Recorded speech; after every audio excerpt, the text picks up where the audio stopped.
don't underestimate the power of the consumer, and if people stop shopping, the company will go bust. Hey guys, welcome to my channel. I'm Jess. I wanted to talk about today the topic of whether designer brands are really evolving or whether they are imploding. The luxury community has changed, and Sophie Shohet mentioned in her most recent video that it seems like these luxury brands are imploding. But they could indeed be evolving, and it's too early for us to tell which one of those it seems to be. It seems like a lot of people are selling their bags and giving up on luxury altogether. And you've seen this a lot on YouTube. I mean, Sophie even mentions how she has another channel now which is non-luxury based. And I would say from my own personal experience, I've even found myself letting go of bags recently as well.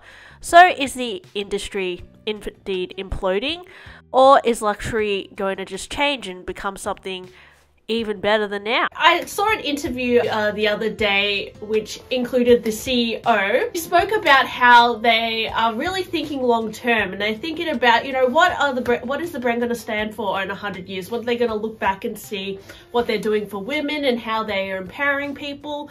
And although these brands seem like they are planning into the next few decades, what are they really doing design-wise that is set them apart and entice people to continue to pay the high prices that they charge? If you look at a brand like Louis Vuitton, you know, Marc Jacobs did take them to another level in terms of their handbags. Marc Jacobs definitely did help Louis Vuitton evolve with their handbags. If you think about in the early 2000s when he introduced the graffiti collection, where he put graffiti on speedy bags and luggage pieces, that set the tone for limited edition pieces to be created in the future. And this was an element of Louis Vuitton that had not been evolved or explored yet. And it really set the tone for the next, you know, few decades of releasing these speedies with all these different colors and variations. You look at Pharrell, for example, in modern day today. He's tried to revolutionize the speedy as well by using this soft leather. But is that really evolving Louis Vuitton to the next level? You know, Pharrell created $1 million speedy which had diamonds and all that on it.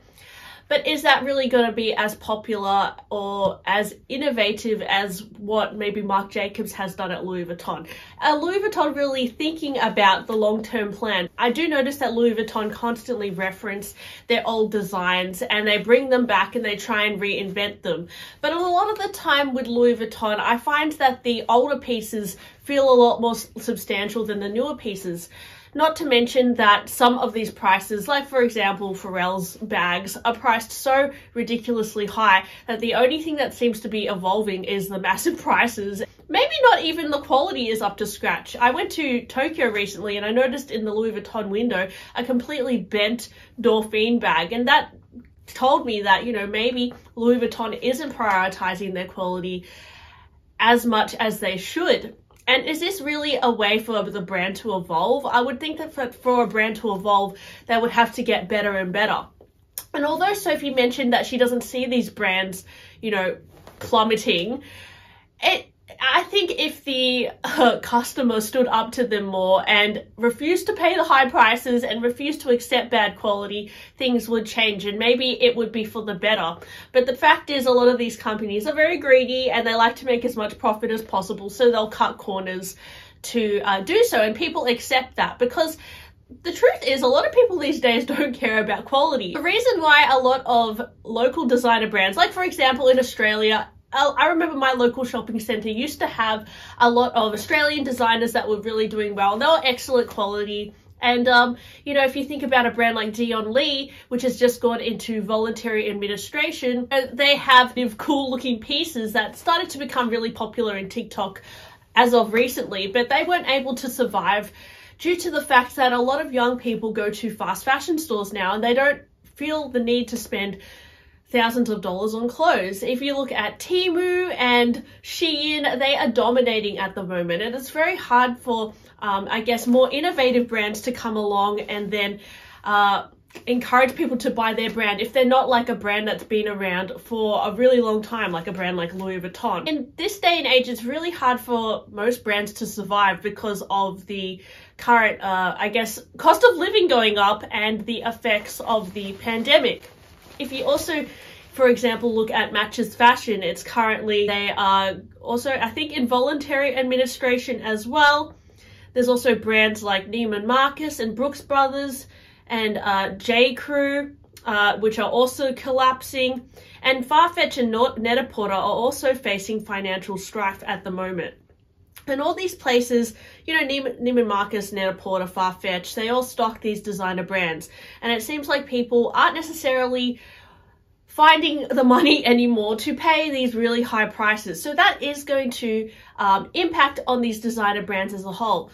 And although it doesn't seem like these brands could shut down, it is totally possible. I mean, when I worked at Topshop, for example, I saw it go from the highest, most popular thing to the complete opposite, and it also went under. So don't underestimate the power of the consumer, and if people stop shopping, the company will go bust. And it's crazy how these brands, I guess, they don't really, I'm surprised, I don't understand why they don't think of the long term, because when you have like a Dauphine bag in the window, and I know I'm harping on about this a lot, that is really ruining your reputation, and you shouldn't accept having that in your window, right? And when you overproduce and make things so expensive as well, that long term is going to impact on your brand. And that with the fact that I don't think that, you know, brands like Louis Vuitton are necessarily evolving in terms of their bag designs. Sales indeed have been down recently. Now, if you think of a brand like Chanel and their handbags, are they innovating anymore? I, in my opinion, don't think they really are. They release a lot of different flat bag variations. I know Virginie introduced the Chanel 22, which is just like a sack of a bag. Is that an innovative design? Not too sure, but I think with Chanel, the branding is so strong that keeps them as popular as they are now. Now, I don't know if they are as popular as they were last year. I have seen that there's less lines outside the boutique and less people are inclined to want to spend, you know, $20,000 on a bag. So that, in fact, could have a long-term effect on them as well.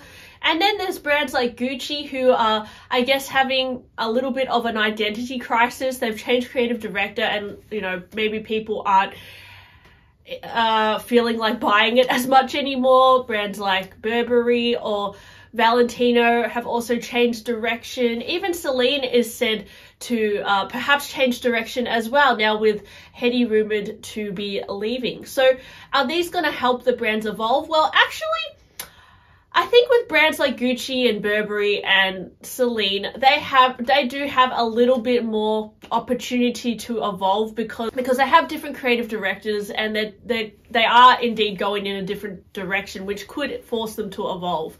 Brands like Chanel and Louis Vuitton, which are really stuck in their ways, and I don't know if they're really wanting to take much of a risk in terms of innovation and design.